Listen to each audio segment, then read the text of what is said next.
মানে দুটো একই বলতে পারো বা রিলেটেড বলতে পারো। Number one is the theorem and number two is its corollary. থিওরেমটার উপর বেস করে যে কনক্লুশনটা ড্র করা যায়। কার্নো থিওরেম, কার্নো থিওরেমটা কি, এটা যেমনটা প্রথমেই বললাম, আমরা আজকে বেসিক্যালি এই সেকেন্ড ল এর কনসিকুয়েন্স ডিসকাস করতে যাচ্ছি। সেটাকে আমরা প্রথমে এই কার্নো থিওরেমের টার্মে বলবো। What does it say? It says that no heat engine can be more efficient than a reversible heat engine operating between the same two reservoirs. দুটো নির্দিষ্ট রিজার্ভার রয়েছে, এই দুটো নির্দিষ্ট রিজার্ভারের মধ্যে একাধিক হিট ইঞ্জিন ধরো অপারেটেড হচ্ছে, তাহলে কোনো হিট ইঞ্জিনের এফিসিয়েন্সি একটা রিভার্সিবল হিট ইঞ্জিনের থেকে বেশি হতে পারে না। No heat engine can be more efficient than a reversible heat engine operating between the same two reservoirs. এটাই হচ্ছে তোমার কার্নো থিওরেম। আর এর কোরোলারিটা কি? কোরোলারিটা হচ্ছে all reversible heat engines operating between the same two reservoirs have the same efficiency. অর্থাৎ দুটো নির্দিষ্ট রিজার্ভারের মধ্যে যদি একাধিক রিভার্সিবল ইঞ্জিন কাজ করতো, তাহলে প্রত্যেকের এফিসিয়েন্সি সমান হতো। এই দুটো জিনিসকে আমরা ডিসকাস করবো। সেকেন্ড ল অফ থার্মোডাইনামিক্স যেটা পড়েছি সেইটার নলেজের উপর বেস করে। এটা ফার্স্ট প্রুফ দি কার্নো থিওরেম। ধরা যাক দুটো রিজার্ভার্স, একটা reservoir is maintained at temperature T1, আরেকটা reservoir is maintained at temperature T2। এই দুটো রিজার্ভারের মধ্যে দুটো ইঞ্জিন কাজ করছে। আমরা যে দুটো রিজার্ভারের কথা বললাম তাদের মধ্যে দুটো ইঞ্জিন কাজ করছে। একটা রিভার্সিবল ইঞ্জিন যেটাকে আমি আর সিম্বল দিয়ে রিপ্রেজেন্ট করেছি, আরেকটা হচ্ছে এনি আদার ইঞ্জিন যেটাকে আই দিয়ে রিপ্রেজেন্ট করা হয়েছে। আইটা কিন্তু কোনো রিভার্সিবল ইঞ্জিনও হতে পারে, সেই জন্য এটাকে এনি আদার ইঞ্জিন বলা হয়েছে। অর্থাৎ দুটো রিজার্ভারের মধ্যে আর আর আই এইরকম দুটো ইঞ্জিনের কথা কনসিডার করছি। আরটা রিভার্সিবল ইঞ্জিন আর আইটা যে কোনো একটা ইঞ্জিনকে রিপ্রেজেন্ট করছে। ধরা যাক দুটো ইঞ্জিনেরই ওয়ার্ক আউটপুটটা একই রকম। একটা সাইকেলে ইঞ্জিন আর যে ওয়ার্কটা ডেলিভার করে, same work is delivered by the other engine. Naturally তাদের যে হিট ইনপুট সেইটা ডিফারেন্ট হবে। একই ওয়ার্ক আউটপুট দিতে গেলে আমরা সাধারণভাবে বলবো যে দুটোর হিট ইনপুট আলাদা। ধরে নেওয়া যাক রিভার্সিবল হিট ইঞ্জিনটা পার সাইকেলে T1 টেম্পারেচারে রিজার্ভার থেকে T1 হিট অ্যাবজর্ব করে, whereas অন্য ইঞ্জিনটা ওই একই রিজার্ভার থেকে পার সাইকেলে T1 প্রাইম হিট অ্যাবজর্ব করে। ওকে, তাহলে দেখো প্রথম ইঞ্জিনটার ক্ষেত্রে পার সাইকেলে হিট রিলিজ কত? T2 টেম্পারেচারে যে রিজার্ভারটা রয়েছে সেই রিজার্ভারে আর ইঞ্জিনটা পার সাইকেলে এই পরিমাণ হিট রিলিজ করবে। T1 হিট অ্যাবজর্ব করছে, W অ্যামাউন্টের ওয়ার্ক ডেলিভার করছে। কাজেই বাকি যে এনার্জিটা Q1 minus W that is released in the form of heat into cold reservoir। আর দ্বিতীয় ইঞ্জিনটার ক্ষেত্রে, আই ইঞ্জিনটার ক্ষেত্রে সেই ভ্যালুটা হচ্ছে Q1 prime minus W। ওকে, এবার এফিসিয়েন্সিটা দেখো, how is it defined for the first engine. প্রথম ইঞ্জিনটার জন্য এফিসিয়েন্সিটা হচ্ছে W by Q1, whereas দ্বিতীয় ইঞ্জিনটার জন্য এফিসিয়েন্সিটা হচ্ছে W by Q1 prime। ওকে, এখন ধরে নেওয়া যাক যে এই ইটা আর এর থেকে বড়। ধরে নেওয়া যাক যে এনি আদার ইঞ্জিনের এফিসিয়েন্সিটা রিভার্সিবল হিট ইঞ্জিনের এফিসিয়েন্সি থেকে বড়, meaning that W by Q1 is greater than W by Q1 prime greater than W by Q1, or in other words Q1 is greater than Q1 prime। আমরা যদি ধরে নিই যে any other ইঞ্জিনের ক্ষেত্রে ইটা আর এর থেকে বড়, এনি আদার ইঞ্জিনের ক্ষেত্রে এফিসিয়েন্সিটা রিভার্সিবল হিট ইঞ্জিনের থেকে বড়, তাহলে নিশ্চয়ই এটা পরিষ্কার যে অন্য ইঞ্জিনটা একই ওয়ার্ক ডেলিভার করতে রিভার্সিবল হিট ইঞ্জিনটা বেশি ইনপুট নিচ্ছে। রিভার্সিবল হিট ইঞ্জিনটা হট রিজার্ভার থেকে বেশি অ্যামাউন্টের হিট অ্যাবজর্ব করছে দেন এনি আদার ইঞ্জিন। এবার দেখো জিনিসটা, এই অপারেশনটা কি স্কিমেটিক্যালি এখানে দেখানো রয়েছে। যে কথাগুলো ওখানে বললাম সেই কথাগুলো এখানে বলেছি basically. This is engine I, right? Any other engine যেটা কিনা হট রিজার্ভার থেকে এই পরিমাণ হিট অ্যাবজর্ব করছে, ডাব্লিউ পরিমাণ ওয়ার্ক ডেলিভার করছে, আর বাকি অ্যামাউন্টটা কোল্ড রিজার্ভারে রিলিজ করে দিচ্ছে। whereas তোমার এর ক্ষেত্রে কি রিভার্সিবল হিট ইঞ্জিনের ক্ষেত্রে পারফরমেন্সটা কেমন? হট রিজার্ভার থেকে Q1 হিট অ্যাবজর্ব করছে, ডাব্লিউ অ্যামাউন্টের ওয়ার্ক ডেলিভার করছে, আর কোল্ড রিজার্ভারে Q1 মাইনাস ডাব্লিউ পরিমাণ হিট ছেড়ে দিচ্ছে। কিন্তু এখানে দেখো ছবিটাকে উল্টো ডিরেকশনে দেওয়া রয়েছে। তার কারণটা খুব পরিষ্কার, যেহেতু এই ইঞ্জিনটা একটা রিভার্সিবল ইঞ্জিন, এই ইঞ্জিনটা যেহেতু একটা রিভার্সিবল ইঞ্জিন, কাজে আমরা এটাকে রিভার্স ডিরেকশনে অপারেট করতে পারি। অর্থাৎ এটা যদি কোল্ড রিজার্ভার থেকে Q1 মাইনাস ডাব্লিউ অ্যামাউন্টের এনার্জি অ্যাবজর্ব করতো, এর উপরে যদি ডাব্লিউ অ্যামাউন্টের ওয়ার্ক পারফর্ম করা হতো, তাহলে এটা হট রিজার্ভারে Q1 পরিমাণ হিট রিলিজ করতে পারতো। অর্থাৎ ইঞ্জিন আরটাকে আমরা একটা হিট পাম্প হিসাবেও কাজে লাগাতে পারতাম, যদি এর উপরে ডাব্লিউ অ্যামাউন্টের ওয়ার্ক পারফর্ম করা হতো। ওকে, এখন এবার এই দুটোর অপারেশনকে সিঙ্ক্রোনাইজ করে দাও, দুটোর অপারেশনকে সিঙ্ক্রোনাইজ করে দাও। অর্থাৎ ইঞ্জিন আইটার যে সাইকেল আর ইঞ্জিন আর এর যে সাইকেল, দুটোকে সিঙ্ক্রোনাইজ করে দেওয়া হলো, একই সাথে দুটো সাইকেল পারফর্ম হচ্ছে। তাহলে খেয়াল করে দেখো, ইঞ্জিন আইটা হট রিজার্ভার থেকে কি পরিমাণ হিট নিচ্ছে? Q1 প্রাইম পরিমাণ হিট নিচ্ছে। আর তোমার এই হিট পাম্প আর এইটা বেসিক্যালি Q1 পরিমাণ হিট ছেড়ে দিচ্ছে। তাহলে হট রিজার্ভারের সাথে নেট এক্সচেঞ্জ অফ হিট কতটা হয়েছে? আমরা ধরে নিয়েছি যে ইটা আই গ্রেটার দেন ইটা আর, আমরা ধরে নিয়েছি যে Q1 greater than Q1 prime. তাহলে দুটোর অপারেশনকে যখন সিঙ্ক্রোনাইজ করছি, আমরা দেখছি যে হট রিজার্ভারে effectively Q1 minus Q1 prime পরিমাণ হিট রিলিজড হচ্ছে। হট রিজার্ভারে Q1 মাইনাস Q1 প্রাইম পরিমাণ হিট রিলিজড হচ্ছে। ক্লিয়ার? এখন এই ইঞ্জিন আইটা যে পরিমাণ ওয়ার্ক ডেলিভার করে, সেটা কি আমি কাজে লাগাতে পারি to drive the heat pump R? তাহলে কম্পোজিট ডিভাইসটা, যেটা কিনা আই আর আর এই দুটোকে নিয়ে তৈরি, সেই কম্পোজিট ডিভাইসটার ক্ষেত্রে কোনো রকম নেট ওয়ার্ক আউটপুট দরকার হচ্ছে না। কম্পোজিট ডিভাইসটার ক্ষেত্রে ডাব্লিউটা জিরো। আর কোল্ড রিজার্ভারের সাথে হিট এক্সচেঞ্জটা কেমন হচ্ছে খেয়াল করে দেখো। Q1 মাইনাস ডাব্লিউ পরিমাণ হিট কি হচ্ছে? অ্যাবজর্ব হচ্ছে by R, whereas Q1 prime minus W পরিমাণ হিট রিলিজড হচ্ছে বাই আই। আগেই বলেছি Q1 টা Q1 প্রাইমের থেকে বড়, তাহলে কোল্ড রিজার্ভার থেকে effectively Q1 minus Q1 prime পরিমাণ হিট অ্যাবজর্ব হচ্ছে। তাহলে দেখতে পাচ্ছ যে এই কম্পোজিট ডিভাইসটার অপারেশনটা কেমন। এটা বেসিক্যালি কোল্ড রিজার্ভার থেকে যে পরিমাণ হিট অ্যাবজর্ব করছে per cycle, without any other effect, একই পরিমাণ হিটকে হট রিজার্ভারে রিলিজ করে দিচ্ছে। তাহলে এই কম্পোজিট ডিভাইসটার যে performance, that violates Clausius statement. তো what we had assumed is রং।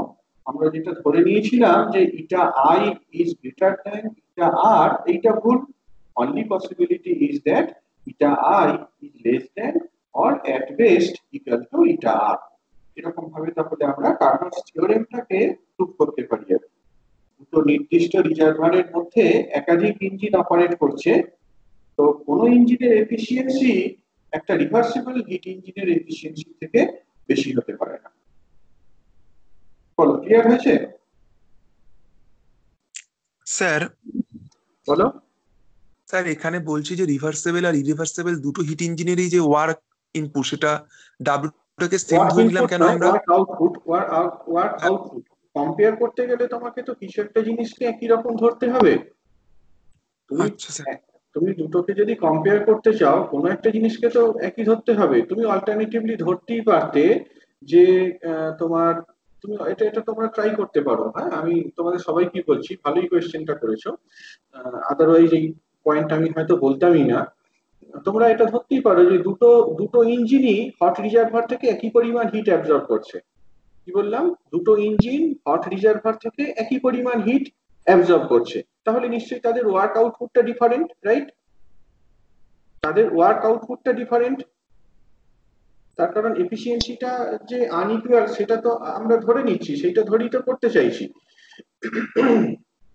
তো ধরে নাও দুটো হিট ইঞ্জিনই হট রিজার্ভার থেকে একই অ্যামাউন্টের হিট অ্যাবজর্ব করছে, but they are delivering different amount of work. কাজেই কোল্ড রিজার্ভারের সাথে হিট এক্সচেঞ্জ যেটা, সেটাও ডিফারেন্ট। এবার তুমি তাদের অপারেশন গুলোকে সিঙ্ক্রোনাইজ করো। এটা ধরে নাও যে তোমার ইটা আইটা গ্রেটার দ্যান ইটা আর, যেমনটা এখানে ধরেছি। অর্থাৎ তোমার W1টা গ্রেটার দ্যান W2। যদি তুমি এটাকেও Q1 ধরে নিতে, এইটা Q1 ধরে নিতে, এইটাকেও Q1 ধরে নিতে, তাহলে এইটাকে আমি বললাম W1 আর এইটাকে বললাম W2। যদি বলি যে এই ইটা আইটা গ্রেটার দেন ইটা আর, এইটা দিয়ে শুরু করি, তাহলে W1 টা গ্রেটার দেন W2। দুটো হিট ইঞ্জিন একই পরিমাণ হিট অ্যাবজর্ব করছে, যার এফিসিয়েন্সি বেশি তার ওয়ার্ক আউটপুট বেশি, W1 গ্রেটার দেন W2। এবার তুমি এটাকে অঙ্ক কষে দেখাতে পারতে যে দুটোর অপারেশনকে যদি আমরা সিঙ্ক্রোনাইজ করে ফেলি, তাহলে ইট ভায়োলেটস দি কেলভিন প্ল্যান স্টেটমেন্ট। যতটা হিট কম্পোজিট ডিভাইসটা অ্যাবজর্ব করছে এর পুরোটাই ওয়ার্কে কনভার্টেড হয়ে যাচ্ছে, এরকম ভাবে দেখানো যেতে পারতো। সেটা একটু ট্রাই করে দেখতে পারো। আমি এখানে ওয়ার্ক আউটপুটটাকে একই রকম নিয়েছি, হিট অ্যাবজর্বটা ডিফারেন্ট নিয়েছি। অল্টারনেটিভলি তোমরা হিট অ্যাবজর্ব সেটাকে একই রকম নিতে পারতে, ওয়ার্ক আউটপুটটা ডিফারেন্ট নিয়ে দেখাতে পারতে যে eta I must be less than or at best equal to eta R. ঠিক আছে? আচ্ছা স্যার। আর আর কোনো কোশ্চেন?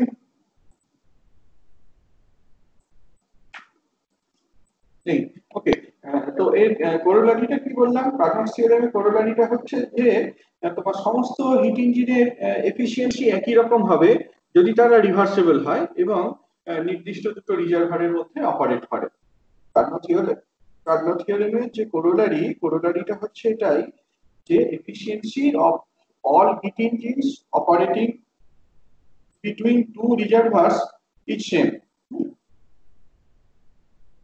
কিভাবে দেখানো যায়?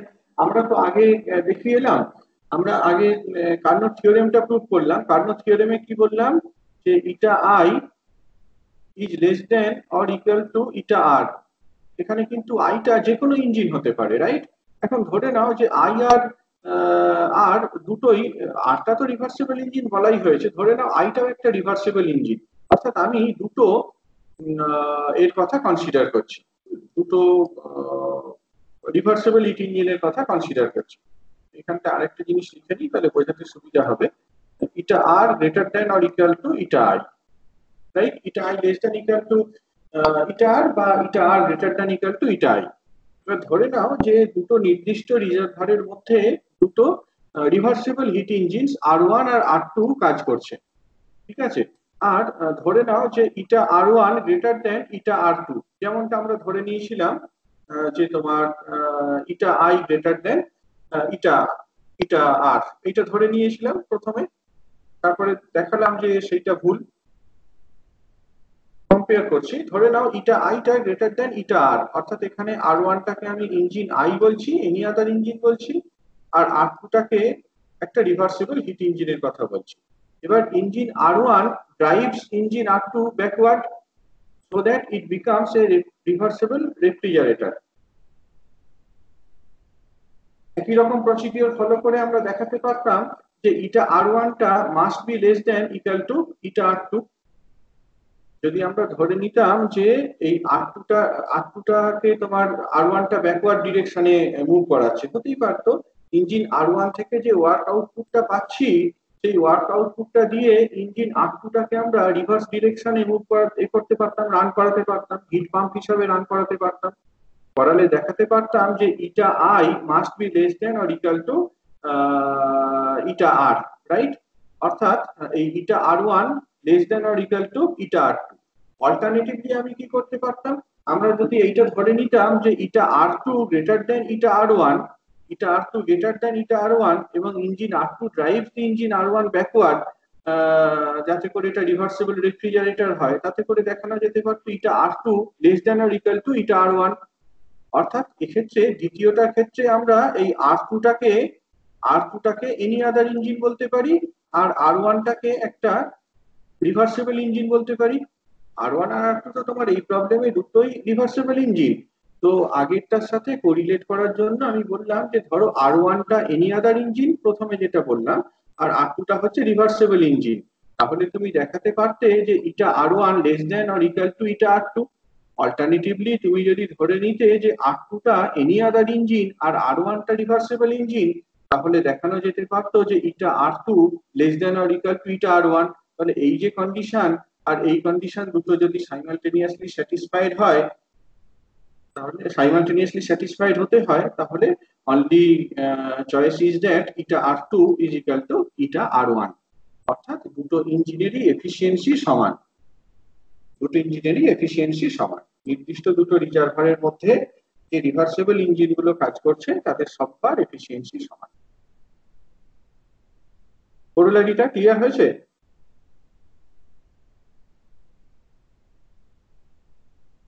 হ্যালো, ঠিক আছে, তাহলে আমি পরের এটাতে যাচ্ছি, কেমন? পরের টপিকটাতে যাচ্ছি। এইটা ইনফ্যাক্ট আমি গতকাল বানালাম, একটু তাড়াহুড়ো করেই করতে হয়েছে। আগের বছরে পড়ানোর এ থাকলেও আর আলটিমেটলি সেটা পড়ানো হয়নি আর কি। টপিকটা হচ্ছে এটাই যে থার্মোডাইনামিক স্কেল অফ টেম্পারেচার, এটা বলতে পারো যে একটা application of second law of thermodynamics. Second law of thermodynamics এর এটা একটা অ্যাপ্লিকেশন, যেখান থেকে আমরা থার্মোডাইনামিক স্কেল, টেম্পারেচারের থার্মোডাইনামিক স্কেলটাকে ঠিক করতে পারি। তো থার্মোমিটারের স্কেল বলতে কি বোঝো, কোনো আইডিয়া?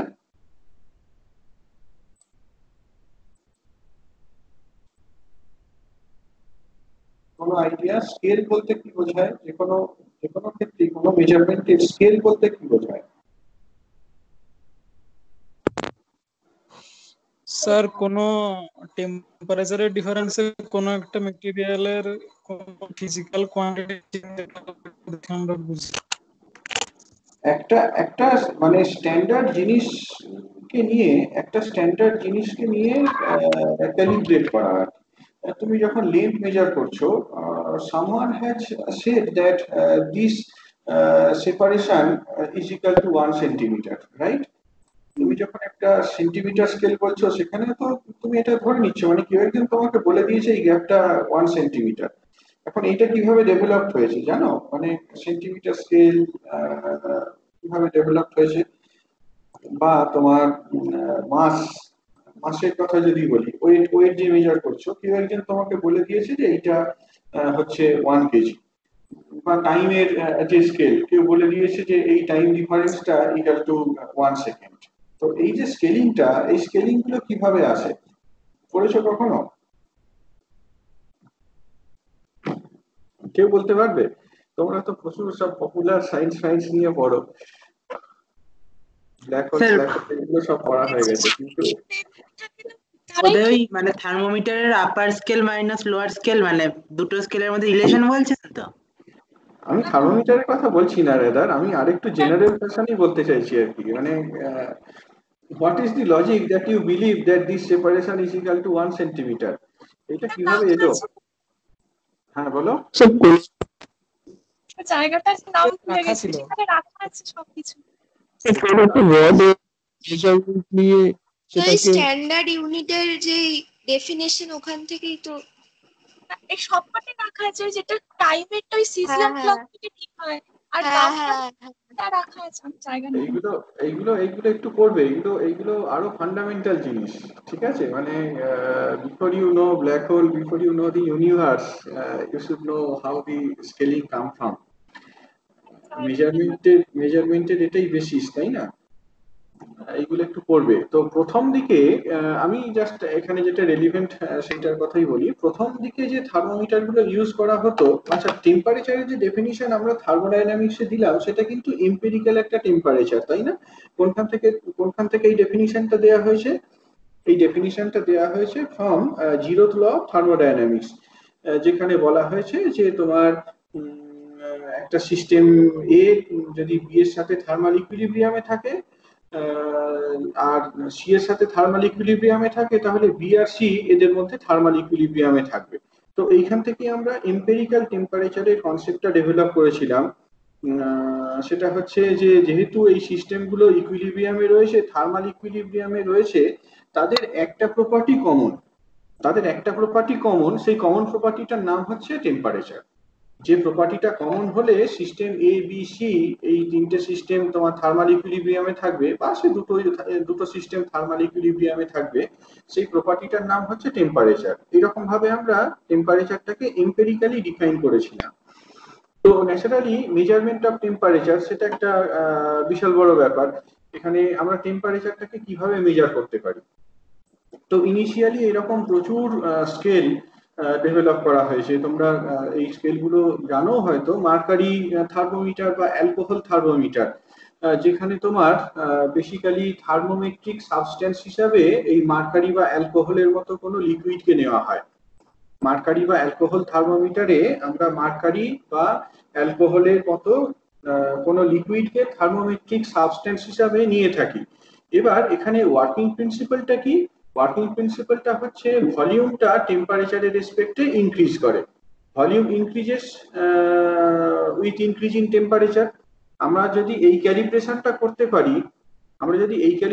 করতে পারি, যে তোমার এই চেঞ্জ ইন টেম্পারেচারের জন্য ভলিউম চেঞ্জ কতটা হচ্ছে, তাহলে থার্মোমিটারটাকে স্কেল করতে পারবো, রাইট? আমরা যদি এইটা জানি যে তোমার সেই ডেল্টি টেম্পারেচারটাকে যদি থিটা 1 থেকে থিটা 2 পর্যন্ত নিয়ে যাওয়া হয়, তাহলে মার্কারির ভলিউমটা সে V1 থেকে V2 হয়। তাহলে এই ভলিউমটার উপর বেস করে আমি থার্মোমিটারটাকে স্কেল করতে পারি, যে এখানে যখন ভলিউমটা রয়েছে সেই টেম্পারেচারটা থিটা 1, এইখানে যখন ভলিউমটা রয়েছে সেই টেম্পারেচারটা হচ্ছে থিটা 2। একই রকম ভাবে অ্যালকোহল নিয়েও জিনিসটাকে করা যেতে পারে। এরপর আরেকটা থার্মোমিটার সম্পর্কে তোমরা জানো, যেটাকে বেসিক্যালি রেসিস্ট্যান্স থার্মোমিটার বলা হয়। কোথাও দেখেছো বা শুনেছো রেসিস্ট্যান্স থার্মোমিটার? শুনেছো? হ্যাঁ হ্যাঁ স্যার, মানে স্যার টেম্পারেচার, স্যার আমাদের মানে টেম্পারেচার বাড়লে স্যার মানে ধাতব জিনিসের রেজিস্ট্যান্সটা বেড়ে যায়, মানে সেই রেজিস্ট্যান্সটা মানে টেম্পারেচারের সাথে লিংক করে। সেটা ঠিকই, তবে স্যার প্লাটিনাম তারের কি মানে ওই রেজিস্ট্যান্সটা মাপা হয়? প্লাটিনামটা খুব সেনসিটিভ একটা মেটেরিয়াল। প্লাটিনামটা টেম্পারেচার সেনসিটিভিটি খুব ভালো, সেই জন্য প্লাটিনাম রেসিস্ট্যান্স থার্মোমিটারটা খুব ভালো একটা রেসিস্ট্যান্স থার্মোমিটার। এছাড়াও NTC, negative temperature coefficient thermometer use করা হয় বেসিক্যালি সেমিকন্ডাক্টরে। যদি আমরা টেম্পারেচারটা বাড়াই কি হয়, রেসিস্ট্যান্সটা কমে যায়, রাইট? সেমিকন্ডাক্টরের ক্ষেত্রে যদি টেম্পারেচারটা বাড়ানো হয় তাহলে রেসিস্ট্যান্সটা কমে যায়। কাজেই এই যে রেসিস্ট্যান্সের change as the temperature changes, এই প্রিন্সিপালটার উপর বেস করে রেসিস্ট্যান্স থার্মোমিটার কনস্ট্রাক্ট করা হয়েছে। ইনফ্যাক্ট আমি খুব শিওর নই, তবে মোস্ট লাইকলি যেগুলো এখন আমরা ডিজিটাল থার্মোমিটার ইউজ করি, সেই ডিজিটাল থার্মোমিটারে সেন্সর হিসাবে কিন্তু এগুলোই থাকে আর কি, এরকম রেসিস্ট্যান্স সেনসিটিভ কিছু মেটেরিয়াল থাকে। থার্মোমেট্রিক সাবস্টেন্সটা বেসিক্যালি তোমার এরকম রেসিস্ট্যান্স সেনসিটিভ, টেম্পারেচার সেনসিটিভ কোন একটা সাবস্টেন্স, যার রেসিস্ট্যান্সটা বাড়ে বা কমে অ্যাজ দি টেম্পারেচার চেঞ্জেস। এছাড়াও আরেকটা থার্মোমিটারের নাম শুনে থাকতে পারো, সেটা হচ্ছে থার্মোকাপল থার্মোমিটার। অর্থাৎ এখানে বেসিক্যালি থার্মোইএমএফটা তো তোমরা জানো নিশ্চয়ই। থার্মোইএমএফটা কোন একটা মেটাল নিয়েছো, কি বলে এটাকে তোমার, থার্মোকাপল। একটা থার্মোকাপল নিয়েছো। থার্মোকাপল মানে হচ্ছে দুটো ডিফারেন্ট মেটাল দুটো পয়েন্টে জয়েন্ট করা রয়েছে, এইরকম ধরনের একটা সিস্টেম।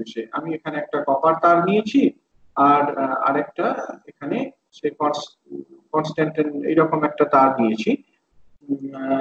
এইটা একটা জাংশন আর এইটা একটা জাংশন। এই দুটো জাংশনের মধ্যে যদি টেম্পারেচার ডিফারেন্স মেনটেন করা যায়, সেইখানে টেম্পারেচার থিটা 1, এখানে টেম্পারেচার থিটা 2, এই দুটো জাংশনের মধ্যে যদি টেম্পারেচার ডিফারেন্স মেনটেন করা যায়, একটা জাংশনকে আমি ধরো আইসের মধ্যে ডুবিয়ে রেখেছি, আর আরেকটা জাংশনকে আমি হট ওয়াটার বাথের মধ্যে রেখেছি, তাহলে তোমার এই সিস্টেমটার মধ্যে থার্মোকাপলের মধ্যে একটা থার্মো ইএমএফ ডেভেলপ হয়। এই থার্মো ইএমএফটা টেম্পারেচার ডিপেন্ডেন্ট, থার্মো ইএমএফটা টেম্পারেচারের ফাংশন। তো সেইটার উপর বেস করেও থার্মোমিটার কনস্ট্রাক্ট করা যায়। তোমাদের ইনফ্যাক্ট এটা প্র্যাকটিক্যালে আছেই আর কি, CC6 এই পেপারটা। তো যাই হোক, এখানে তাহলে দেখতে পাচ্ছ যে আমরা ডিফারেন্ট থার্মোমেট্রিক সাবস্টেন্স নিয়ে তাদের এই ফিজিক্যাল প্রপার্টি গুলোর চেঞ্জটাকে দেখছি as a function of temperature. কিছু ক্ষেত্রে আমরা ভলিউম চেঞ্জ দেখছি, কিছু ক্ষেত্রে আমরা রেসিস্ট্যান্স চেঞ্জ দেখছি, কিছু ক্ষেত্রে আমরা থার্মোইএমভি এর চেঞ্জটা দেখছি। তাহলে different scales of temperature use করা হয়। যখন আমরা মার্কারি বা অ্যালকোহল থার্মোমিটারের কথা বলছি, এখানে একরকম স্কেল, রেসিস্ট্যান্স থার্মোমিটারের ক্ষেত্রে আরেক রকম স্কেল, থার্মোকাপল থার্মোমিটারের ক্ষেত্রে আরেক রকম স্কেল। এছাড়াও আরেক ধরনের থার্মোমিটার আছে, যেটা শুনে থাকতে পারো, যেটাকে পারফেক্ট গ্যাস থার্মোমিটার বলা হয়। পারফেক্ট গ্যাস থার্মোমিটার এটা কি?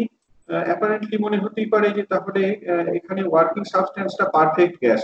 তো পারফেক্ট গ্যাস বলে তো কিছু হয় না, যা কিছু যে গ্যাসের কথা বলি সেগুলো সবই তোমার রিয়েল গ্যাস, এবং সেই রিয়েল গ্যাসগুলো বিহেভিয়ারটা ওয়াইডলি ডেভিয়েট করে from that of perfect gas or ideal gas. তাহলে পারফেক্ট গ্যাস থার্মোমিটার যদি আমাদের রিয়েলাইজ করতে হয়, তাহলে সেটা রিয়েল গ্যাস নিয়েই করতে হবে, রিয়েল গ্যাস নিয়েই করতে হবে। But there is a catch. ক্যাচটা হচ্ছে এটাই যে রিয়েল গ্যাসটা মোটামুটি ভাবে আইডিয়াল গ্যাসের মতোই বিহেভ করে যদি খুব লো প্রেসারে রাখা হয়। at very low pressure real gas behaves like ideal gas। এই প্রিন্সিপালের উপর বেস করে আমরা পারফেক্ট গ্যাস থার্মোমিটার ডেভেলপ করেছি। এবং এখানে যে প্রিন্সিপালটার কথা বলতে চাইছি, যেহেতু গ্যাস থার্মোমিটার, আমরা জানি এখানে কনস্ট্যান্ট টেম্পারেচারে, এই কনস্ট্যান্ট প্রেসারটাকে কনস্ট্যান্ট রেখে টেম্পারেচারটাকে যদি বাড়ানো হয় তাহলে ভলিউমটা বাড়ে। অন দি আদার হ্যান্ড ভলিউমটা কনস্ট্যান্ট রেখে যদি আমরা টেম্পারেচারটাকে বাড়াতাম তাহলেও প্রেসারটা বাড়ে। যে কোনো একটা প্রসেস ফলো করা যেতে পারে আর কি। আমরা ভলিউমের ইনক্রিজ দেখতে পারি at constant pressure as a function of temperature. Alternatively আমরা প্রেসারের ইনক্রিজ দেখতে পারি as a function of temperature keeping the volume constant. কিছু examples of gas thermometer: hydrogen gas scale, oxygen gas scale, এরকম বিভিন্ন রকম গ্যাস থার্মোমিটার আছে। এখানে এই গ্যাস থার্মোমিটার বা এই স্কেলগুলোর ক্ষেত্রে কিছুটা ডিফারেন্স থাকেই। হাইড্রোজেন গ্যাস স্কেল আর অক্সিজেন গ্যাস স্কেল, এদের স্কেলিং এর মধ্যে কিছুটা ডিফারেন্স থাকে। এই কারণেই, তার কারণ তারা রিয়েল গ্যাস, মানে তারা আইডিয়াল গ্যাসের যে বিহেভিয়ার, সেই বিহেভিয়ার থেকে ডেভিয়েট করে। হাইড্রোজেন গ্যাসটা আইডিয়াল গ্যাস থেকে যতটা ডেভিয়েট করে, অক্সিজেন গ্যাসের ক্ষেত্রে ডেভিয়েশনটা তার থেকে ডিফারেন্ট। তো আমরা যদি এই রিয়েল গ্যাসের ক্ষেত্রে কারেকশনটাকে ইন্ট্রোডিউস করতে পারি, তাহলে পারফেক্ট গ্যাস স্কেলটা পাওয়া যেতে পারে। পারফেক্ট গ্যাস স্কেলের সুবিধাটা কি সেটা আসছি পরে। লো প্রেসারে সমস্ত রিয়েল গ্যাসই পারফেক্ট গ্যাসের মতো বিহেভ করে, যেটা বলছিলাম। অর্থাৎ লো প্রেসারে পিটা যদি খুব স্মল হয়, তাহলে মোটামুটি সমস্ত রিয়েল গ্যাসই এই পি ইকুয়ালস টু আরটি এই রিলেশনটাকে ফলো করে। সেই জন্য পারফেক্ট গ্যাস স্কেলটাকে আমরা বলতে পারি যে independent of thermometric substance as compare to other gas scale.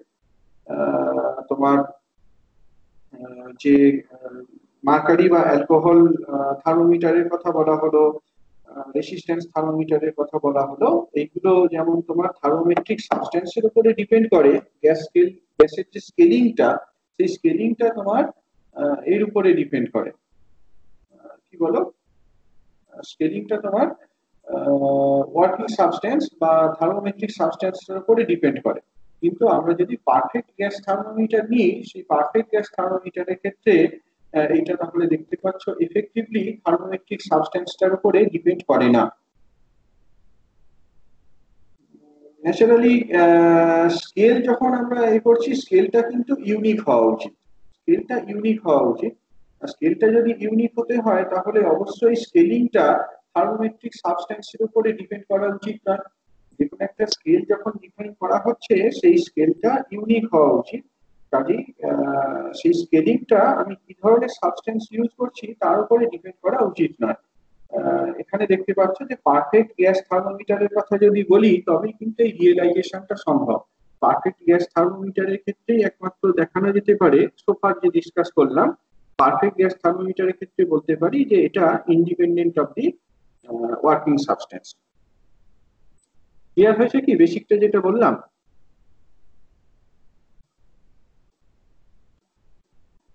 নাকি ট্যানজেন্ট হয়ে যাচ্ছে? আচ্ছা, কিন্তু থার্মোডাইনামিক স্কেলটা কি ছিল স্যার, ওটা বললেন? থার্মোডাইনামিক স্কেল এখনো ঢুকিনি তো আমি। হ্যাঁ, এখনো ঢুকিনি। হ্যাঁ বলো। স্যার বলছি, মানে স্যার গ্যাস থার্মোমিটার তৈরি করলে আরো ইনকনভিনিয়েন্স হওয়া উচিত না? মানে টেম্পারেচারের সাথে গ্যাসের ভলিউমটা তো খুব র্যাপিডলি চেঞ্জ করে। সেখানে তো ইনকন্টিনিউয়াস না, এটা তুমি প্রেসারের চেঞ্জ দেখেও দেখতে পারো। হ্যাঁ, প্রেসারের চেঞ্জটা থেকেও দেখতে পারো, প্রেসারের চেঞ্জটা থেকেও দেখতে পারো। এবার ডিপেন্ড করছে, তোমার যেটা দরকার সেটা হচ্ছে একটা স্কেলিং, মানে কোন ডিফারেন্সটাকে আমি 1 ডিগ্রি বলবো সেইটাকে তোমায় ডিসাইড করতে হবে। বুঝতে পারছো কি বলছি? কোন ডিফারেন্সটাকে আমি 1 সেন্টিমিটার বলবো সেইটাকে তো ডিফাইন করতে হবে। স্কেলিং কথাটার মানে হচ্ছে এটাই, কোন ডিফারেন্সটাকে আমি 1 সেন্টিমিটার বলবো, বা কোন টেম্পারেচার ডিফারেন্সটাকে আমি 1 ডিগ্রি বলবো, কোন টাইম ডিফারেন্সটাকে আমি 1 সেকেন্ড বলবো, এইটাই তো স্কেলিং। আমরা যদি মার্কারি বা অ্যালকোহল থার্মোমিটার নিয়ে করি, রেসিস্ট্যান্স থার্মোমিটার নিয়ে করি, এক্ষেত্রে তোমার দেখা যাচ্ছে যে স্কেলিংটা ওয়ার্কিং সাবস্টেন্সের উপর ডিপেন্ড করছে। অন দি আদার হ্যান্ড, আমি যদি এরকম পারফেক্ট গ্যাস থার্মোমিটারের কথা বলি, সেক্ষেত্রে কিন্তু এটা ওয়ার্কিং সাবস্টেন্সটা ইন্ডিপেন্ডেন্ট, এটাই বলা হলো। এবার স্কেলিংটা ওয়ার্কিং সাবস্টেন্স ইন্ডিপেন্ডেন্ট, এটা সবসময় ডিজায়ারেবল। তো যদি এটা হয় যে পারফেক্ট গ্যাস থার্মোমিটারটা ইন্ডিপেন্ডেন্ট, ওয়ার্কিং সাবস্টেন্স ইন্ডিপেন্ডেন্ট, তাহলে why do we need for another scale? অন্য স্কেলের দরকার কি? নিশ্চয়ই পারফেক্ট গ্যাস থার্মোমিটারে যে কথাগুলো বললাম সেগুলোর কিছুটা লিমিটেশন রয়েছে। একটা জিনিস বলা হলো যে পারফেক্ট গ্যাস থার্মোমিটার তোমার ইন্ডিপেন্ডেন্ট অফ ওয়ার্কিং সাবস্টেন্স, এটা কিন্তু খুব পরিষ্কার নয় আর কি। in practice perfect gas scale is not independent of the working substance. কিছুটা হলেও ডিপেন্ড করে, তার কারণ এই যে বললাম তোমার রিয়েল গ্যাস থেকেই তো পারফেক্ট গ্যাস স্কেলটাকে তুমি, পারফেক্ট গ্যাস থার্মোমিটারটাকে কিভাবে রিয়েলাইজ করছো? অক্সিজেন বা হাইড্রোজেন গ্যাস স্কেল থেকে। অক্সিজেন বা হাইড্রোজেন গ্যাস স্কেলে যদি তুমি নেসেসারি কারেকশন নিয়ে আসো, তবেই তুমি বলতে পারো যে এটা পারফেক্ট গ্যাস স্কেল। এখন সেই কারেকশন টার্মটা নিয়ে আসাটা ডিফারেন্ট, হ্যাঁ, ডিফিকাল্ট। সেই জন্য এই পারফেক্ট গ্যাস স্কেলটা কিন্তু ট্রুলি থার্মোমেট্রিক সাবস্টেন্স ইন্ডিপেন্ডেন্ট নয়। এছাড়াও আরেকটা বড় লিমিটেশন হচ্ছে যে যদি আমরা লো টেম্পারেচারে যাই, এট ভেরি লো টেম্পারেচার এই গ্যাসগুলো তো লিকুইফাইড হয়ে যায়। তোমার অক্সিজেন বলো বা অন্য কোনো গ্যাস বলো, এট ভেরি লো টেম্পারেচার এইগুলো লিকুইফাইড হয়ে যায়। ন্যাচারালি তোমার সেখানে এই পারফেক্ট গ্যাসের মানে গ্যাসের কনসেপ্টটাই থাকে না। PV equals to RT এই রিলেশনটাকে ফলো করার কোনো প্রশ্নই থাকে না। কাজেই ভেরি লো টেম্পারেচারে এই পারফেক্ট গ্যাসের কনসেপ্টটা কিন্তু ইররিলেভেন্ট হয়ে যায়। ওকে, তাহলে আমাদের নিশ্চয়ই একটা নতুন স্কেল অফ টেম্পারেচার দরকার। We need a scale of temperature which is independent of the thermometric substance. We need a thermodynamic scale of temperature. It was introduced by Kelvin, which is based on the second law of thermodynamics. The second law of thermodynamics এর উপর base করে kelvin এই thermodynamic scale of temperature এই কনসেপ্টটাকে introduce করেছিলেন। Fundamental থিওরেমটা কি? Fundamental থিওরেমটা already আমরা পেয়ে এসেছি, এর উপরে বেস করেই তো জিনিসটাকে ডেভেলপ করা হয়েছে। ফান্ডামেন্টাল থিওরেম হচ্ছে the ratio Q2 by Q1 has the same value for all reversible engine. এই একটু আগেই আমরা বললাম যে দুটো নির্দিষ্ট রিজার্ভারের মধ্যে যদি একাধিক রিভার্সেবল ইঞ্জিন কাজ করে, তাহলে তাদের প্রত্যেকেরই এফিসিয়েন্সিটা সমান। অর্থাৎ Q2 by Q1 এই কোয়ান্টিটিটার, এই রেশিওটার একই রকম ভ্যালু রয়েছে for all engines that operate between the same temperature T1 and T2. That is the ratio Q2 by Q1. It is independent of the working substance, provided it is reversible. যদি reversible হয় তাহলে working সাবস্টেন্সের উপরে depend করে না, শুধুমাত্র hot reservoir temperature, cold reservoir temperature এদের উপরেই depend করে। তাহলে নিশ্চয়ই এই রেশিওটা এইরকম কোন একটা ফাংশন হবে। Q2 by Q1 এই রেশিওটা শুধুমাত্র function of the temperatures of the reservoir T1 আর T2 এর ফাংশন। T1 T2 টা বেসিক্যালি একটা universal function of T1 T2, তার কারণ এর একই রকম ফর্ম থাকবে T1 T2 arbitrary temperature, and we shall prove that the function satisfies a relation of this kind. এই T1 T2 এই ফাংশনটা এই ধরনের একটা রিলেশনকে স্যাটিসফাই করবে। রিলেশনটা কেমন? এখানে যেটা দেখতে পাচ্ছ, T1 T2 এইটা is equal to the ratio T0 T2 divided by T0 T1, এই রেশিওটার সাথে সমান। কেমন? এখানে T0 T1 T2 এইগুলো সব আরবিটারি টেম্পারেচারকে রিপ্রেজেন্ট করছে। T0 T2 T0 T1 T2 এইগুলো সব আরবিটারি টেম্পারেচারকে রিপ্রেজেন্ট করছে। দেখো এইটাকে কনসেপ্টটাকে কিভাবে ডেভেলপ করা যায় ফার্দার। প্রথম যে এখানে যে স্কিমেটিকটা দেখতে পাচ্ছ, আমরা তিনটে রিজার্ভারের কথা কনসিডার করেছি। তিনটে রিজার্ভার কি কি? একটা reservoir is maintained at temperature Q1, আরেকটা reservoir is maintained at temperature T2, আরেকটা রিজার্ভার হচ্ছে maintained at temperature some T0। ওকে, এবার এই T1 আর T0 এদের মধ্যে একটা রিভার্সিবল হিট ইঞ্জিন, T1 আর T0 এদের মধ্যে একটা রিভার্সিবল হিট ইঞ্জিন এর কথা কনসিডার করেছি। ঠিক একই রকম ভাবে T2 আর T0 এদের মধ্যেও আরেকটা রিভার্সিবল হিট ইঞ্জিন বি এর কথা কনসিডার করা হয়েছে। এ ইঞ্জিনটা কি করছে? এ ইঞ্জিনটা বেসিক্যালি তোমার Q1 হিট অ্যাবজর্ব করছে আর Q0 হিট রিলিজ করছে। ঠিক আছে, যেহেতু এটা রিভার্সিবল ইঞ্জিন, তাহলে আমরা লিখে ফেলতে পারি Q1 by Q0 is function of T0 and T1। আগে যেটা আমরা দেখিয়ে এলাম, বেসিক প্রিন্সিপাল বা বেসিক থিওরেম, ফান্ডামেন্টাল থিওরেম হিসাবে যেটা বললাম, যে দুটো রিজার্ভারের মধ্যে কোনো একটা রিভার্সিবল হিট ইঞ্জিন যদি কাজ করে এবং সেই হিট ইঞ্জিনটা ধরো তোমার দুটো রিজার্ভারের সাথে যে হিট এক্সচেঞ্জ করছে সেইটা Q1 আর Q2 যদি হয়, তাহলে Q2 বাই Q1 এইটা টেম্পারেচার গুলোর ফাংশন হবে। তাহলে এই এ ইঞ্জিনের ক্ষেত্রে যদি এই আইডিয়াটা অ্যাপ্লাই করি, তাহলে এইটা লেখা যায় Q1 by Q0 is same as is equal to the function T0, function of T0 and T1। দ্বিতীয় হিট ইঞ্জিনটার ক্ষেত্রে কি দেখতে পাচ্ছ? দ্বিতীয় হিট ইঞ্জিন বি, এইটা তোমার T2 রিজার্ভারের T2 টেম্পারেচারে যে রিজার্ভারটা রয়েছে সেখান থেকে কিছু পরিমাণ হিট অ্যাবজর্ব করছে, আর T0 টেম্পারেচারে যে রিজার্ভারটা রয়েছে সেইখানে কিছু পরিমাণ হিট রিলিজ করে দিচ্ছে। তাহলে এক্ষেত্রে এইটাকে লিখে ফেলা যায়। এক্ষেত্রে আমরা লিখতে পারি যে তোমার Q2 বাই Q0 এইটা basically T0 T2 function. Q2 by Q0 এটা বেসিক্যালি T0 T2 এদের ফাংশন, রাইট? এবার এই দুটোকে যদি প্রোডাক্ট নাও, হ্যাঁ, প্রথম পার্টটা Q1 এইটা মানে প্রোডাক্ট নয়, এটা ডিভিশন যদি করো, Q2 বাই Q0 কে যদি Q1 বাই Q0 দিয়ে ভাগ করে দাও, তাহলে কি পাবে? Q2 বাই Q1, সেটাকে তাহলে লিখতে পারো as f of T0 T2 divided by f of T0 T1। হয়েছে?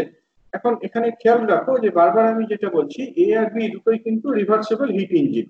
আমি এদের অপারেশনটা, পারফরমেন্সটাকে রিভার্স করতে পারতাম। বিটা আগে যেমন ছিল সেরকমই দেখানো আছে, অর্থাৎ T2 থেকে Q2 হিট অ্যাবজর্ব করছে আর T0 তে Q0 পরিমাণ হিট রিলিজ করে দিচ্ছে। whereas এ যে হিট ইঞ্জিন, এই হিট ইঞ্জিনের অপারেশনটাকে কিন্তু রিভার্স ডিরেকশনে দেখানো হয়েছে। কি দেখানো হয়েছে দেখতে পাচ্ছ? T0 থেকে এটা Q0 হিট অ্যাবজর্ব করছে আর রিজার্ভার 1 এ T1 টেম্পারেচারে যে রিজার্ভারটা রয়েছে সেখানে এটা Q1 হিট রিলিজ করে দিচ্ছে। তাহলে দুটোর অপারেশনকে যদি আমরা সিনক্রোনাইজ করি, খুব ক্লিয়ারলি বুঝতে পারছো যে T0 টেম্পারেচারে যে রিজার্ভারটা, তার সাথে এফেক্টিভলি কোনো রকম হিট এক্সচেঞ্জ হচ্ছে না। T0 টেম্পারেচারে যে রিজার্ভারটা মেইনটেইনড আছে সেখানে কোনো রকম হিট এক্সচেঞ্জ হচ্ছে না। একটা কি হিট তোমার দিচ্ছে আর একটা হিট এক্সট্রাক্ট করে নিচ্ছে। যতটা হিট বিটা সাপ্লাই করছে ঠিক একই পরিমাণ হিট এইটা অ্যাবজর্ব করে নিচ্ছে। তাহলে দুটোর অপারেশনকে আমরা সিনক্রোনাইজ করতে পারি। দুটোর অপারেশনকে যদি সিনক্রোনাইজ করা হয় কি পাওয়া যাবে? দুটোর অপারেশনকে সিনক্রোনাইজ করলে দেখো আমরা এইরকম একটা জিনিস পাবো। বেসিক্যালি তোমার A প্লাস B এরা জয়েন্টলি এই T2 রিজার্ভারটা থেকে Q2 হিট অ্যাবজর্ব করছে আর T1 রিজার্ভারটাতে Q1 পরিমাণ হিট রিলিজ করে দিচ্ছে। তাহলে Q2 বাই Q1 সমান কত লিখতে পারবো? Q2 বাই Q1 টা হচ্ছে এই রিজার্ভারের টেম্পারেচার আর এই রিজার্ভারের টেম্পারেচার, তাদের ফাংশন Q2 বাই Q1 সমান f of T1 T2, f of T1 T2। Okay, এবার তাহলে আমরা F of T one T two এইটা আগের স্লাইডের সাথে কম্পেয়ার করো। আগের এতে পেজে কি দেখেছিলাম, আগের পেজে দেখেছিলাম যে Q two by Q one এইটা basically F of T zero T two divided by F of T zero T one. তাহলে এখান থেকে দেখতে পাচ্ছ F of T one T two is same as F of T zero T two by F of T zero T one. Clear হয়েছে? ম্যাথমেটিক্সটা clear হয়েছে? হ্যাঁ sir. বাকিদের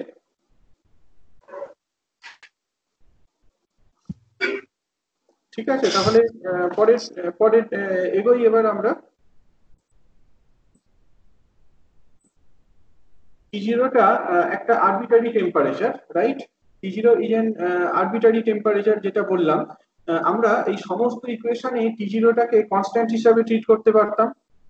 T0টা যেহেতু একটা আরবিটারি টেম্পারেচার, সমস্ত ইকুয়েশনে জিনিসটাকে আমরা কনস্ট্যান্ট হিসাবে ট্রিট করতে পারতাম। অর্থাৎ যেখানেই তোমার এইরকম জিনিস দেখতে পাচ্ছ, আগে আগে যে রিলেশনটা পেলাম সেটা আরেকবার এখানে আমি লিখি, F of T1 T2 is same as f of T2 T0 বা T0 T2 যাই বলো একই জিনিস, divided by f of T1 T0। তাহলে f of T0 T1 এই যে জিনিসটা দেখতে পাচ্ছ, এইটাকে লিখতে পারতাম as সাম c into theta t, বা এরকম ভাবে ডিফাইন করা যেতে পারতো c of T0 T সমান theta t, যেখানে সিটা বেসিক্যালি কি একটা কনস্ট্যান্ট। তাহলে কি দাঁড়ায় f of t1 t2, এই যে যদি আমরা f of t0 t2 এইটাকে কত লিখতে পারতাম, তাহলে এইটাকে লিখতে পারতাম as theta t2 by c। আর ডিনোমিনেটরে যেটা দেখতে পাচ্ছ f of t0 t1 এইটাকে কত লিখতে পারতাম, এটাকে লিখতে পারতাম as theta t1 by c, right? তাহলে এট দি এন্ড যেটা দেখতে পাচ্ছ যে q2 by q1 is same as theta of t2 divided by theta of t1। অর্থাৎ t0টা আরবিটারি, যেটা বারবার বলছি, t0টা আরবিটারিলি চোজেন একটা টেম্পারেচার, সুতরাং এইটাকে আমি কনস্ট্যান্ট হিসাবে ট্রিট করতেই পারতাম। তাতে করে যেটা দেখতে পাচ্ছ যে q2 by q1 এইটা theta of t2 by theta of t1 এর সাথে সমান। অর্থাৎ তোমার কোন একটা রিজার্ভার যার টেম্পারেচারটা T2, সেইখান থেকে যদি একটা reversible heat engine Q2 heat absorb করে, আর একটা রিজার্ভার যার টেম্পারেচার T1, সেখান থেকে ওই রিভার্সিবল হিট ইঞ্জিনটা যদি Q1 হিট এক্সচেঞ্জ করে, তাহলে Q2 by Q1 এটা কিনা তোমার ওই দুটো যে রিজার্ভার তাদের টেম্পারেচারের কোনো ফাংশন সেই রেশিওটার সাথে সমান। If T1 T2 is the ratio of a function of the argument T2 to the same function of the argument of T1, if T1 T2 টা তাহলে theta T2 by theta T1 এইটার সাথে সমান দেখতে পাচ্ছি। Since T is the empirical temperature, আগেই বলা হয়েছে টেম্পারেচার T টাকে আমরা এম্পিরিক্যালি ডিফাইন করেছি। Tটা যেহেতু এম্পিরিক্যালি ডিফাইন করা হয়েছে, কাজেই তোমার এটা impossible to determine the analytic form of theta T. Theta টির অ্যানালিটিক কোন রকম ফর্ম এখান থেকে আমরা বের করে ফেলতে পারবো না, যেহেতু টেম্পারেচারটা একটা এম্পিরিক্যাল কনসেপ্ট। এখানে আমরা স্কেলটাকে তাহলে আরবিটারি ভাবে চুজ করতে পারি, আর এমন ভাবে চুজ করব যাতে করে তোমার এইরকম, মানে এটা দেখতেই পাচ্ছ যে working substance independent Q2 by Q1 reversible heat ইঞ্জিনের ক্ষেত্রে এই দুটো ফাংশনের ratio theta T2 by theta 1 এই রেশিওটার সাথে সমান। ওয়ার্কিং সাবস্টেন্সটা কি নিয়েছি তার উপরে এটা ডিপেন্ড করছে না। In that sense the scale of temperature is arbitrary, we can কনভিনিয়েন্টলি introduce a new temperature scale using theta. এই টি এর পরিবর্তে টেম্পারেচার টি দিয়ে যেভাবে বলছি তার পরিবর্তে আমি সেই টেম্পারেচারে যে কোনো একটা ফাংশন থিটা দিয়েও কিন্তু আমি এটাকে বোঝাতে পারতাম। একটা টেম্পারেচার স্কেল, নতুন টেম্পারেচার স্কেল তাহলে ইন্ট্রোডিউস করা যেতে পারতো ইউজিং দিস ফাংশন থিটা।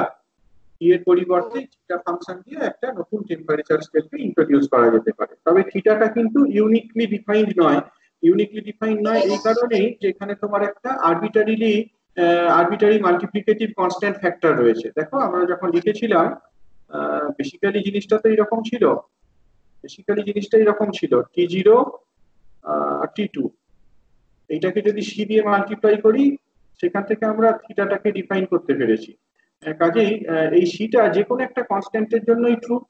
তাহলে বুঝতে পারছো যে থিটাটার কোনো রকম ইউনিক নেই, ইউনিক ফর্ম নেই, ইউনিকলি এটা জিনিসটা ডিফাইন্ড নয়। তাহলে we are free to choose the unit of new temperature in any way we see it fit. আমরা যে কোনো রকম ভাবে যদি দেখি যে জিনিসটা ফিট করছে, সেরকম ভাবে আমরা এই ইউনিটটাকে চুজ করতে পারি। ইউজুয়াল চয়েসটা কেমন? সাধারণভাবে চয়েসটা আমরা এরকম নিই যে 1 অ্যাটমসফিয়ারিক প্রেসারে, নর্মাল অ্যাটমসফিয়ারিক প্রেসারে ওয়াটারের বয়েলিং পয়েন্ট, ওয়াটারের বয়েলিং টেম্পারেচার আর ফ্রিজিং টেম্পারেচারটা কেমন, ওয়াটারের বয়েলিং টেম্পারেচার আর ফ্রিজিং টেম্পারেচারটা কেমন, সেই ডিফারেন্সটা 100 ডিগ্রি। এই ডিফারেন্সটা 100 ডিগ্রি নিয়ে এই স্কেলটাকে চুজ করা হয়। এটা কি basically absolute thermodynamic scale of temperature বলা হয়। It is independent of special properties of any thermometric substance and all thermodynamic laws take on a simple form on the scale. এটা বেসিক্যালি ওই এনরিকো ফেরমির বইটা থেকে নেওয়া। পারফেক্ট গ্যাস স্কেলের সাথে যে জিনিসটা ইকুইভ্যালেন্ট সেটাও ডিসকাস করা যেতে পারে। আমরা এখানে যে নতুন থার্মোডাইনামিক স্কেলটা ডিফাইন করলাম, নতুন স্কেল অফ টেম্পারেচারটা ডিফাইন করলাম, সেটা যে পারফেক্ট গ্যাস স্কেলের সাথে আইডেন্টিক্যাল বা ইকুইভ্যালেন্ট, সেটাও বলা যেতে পারে। কিরকম? পারফেক্ট গ্যাস স্কেলের ক্ষেত্রে Q2/Q1 এটা বেসিক্যালি কি T2/T1 এই রেশিওটার সাথে সমান, যেখানে T1 and T2 are temperatures of the reservoirs measure with perfect gas thermometer scale.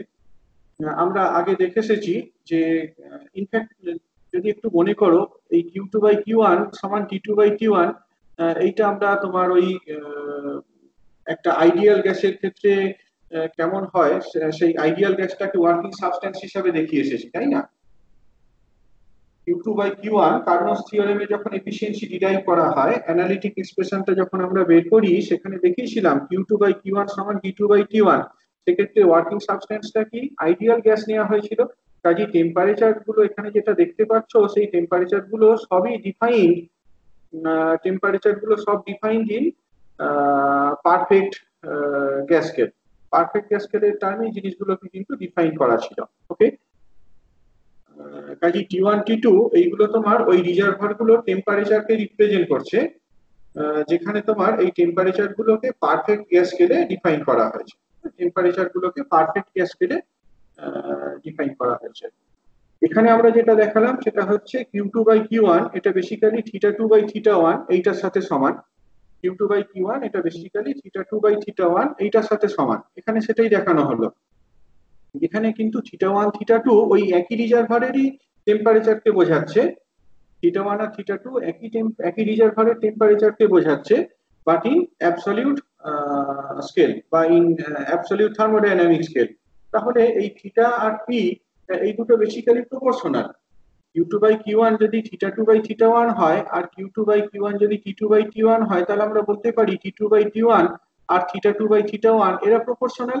The ratio of two temperatures in absolute thermodynamic scale is same as the ratio of the perfect gas thermometer scale. That is, two temperature scales are proportional. এই দুটো temperature scale তাহলে proportional. আমাদের এক্ষেত্রে তাহলে আলাদা করে লেখার কোনো মানেই হয় না। The units of temperature for both scales have been chosen equal. আমরা ধরেই নিতে পারি প্রপোর্শনালিটি কনস্ট্যান্টটা 1, যেহেতু আমাদের এই ফ্রিডমটা রয়েছে। থিটাটা তো তোমার বললাম যে ইউনিক নয়, ইন দা সেন্স যে তোমার এখানে একটা কিন্তু multiplicative arbitrarily chosen multiplicative factor C আছে।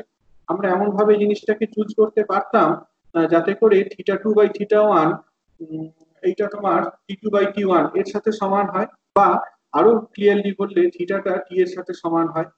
অর্থাৎ অ্যাবসলিউট স্কেলে আমরা যে টেম্পারেচারটাকে ডিফাইন করছি সেটা same as the temperature defined on perfect gas thermometer scale.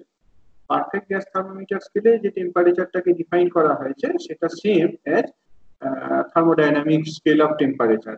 এই স্কেলের বেসিসেই আমরা লিখতে পারি efficiency of A reversible engine is 1 - Q2/Q1 সমান 1 - T2/T1।